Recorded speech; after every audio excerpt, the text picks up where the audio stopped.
Holy Lord, God of power and might, heaven and earth are full of your glory. Hosanna in the highest.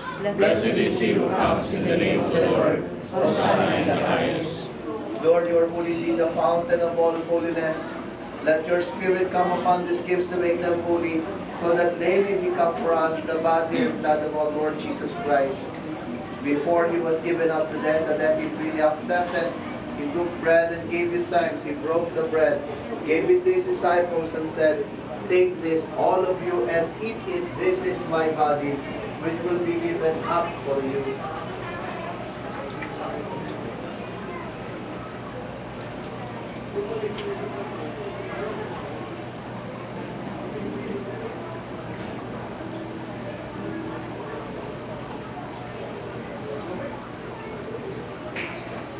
When the supper was ended, he took the cup again, he gave his thanks and praise, gave the cup to his disciples, and said, "Take this, all of you, and drink from it. This is the cup of my blood, the blood of the new and everlasting covenant. It will be shed for you and for all, so that sins may be forgiven.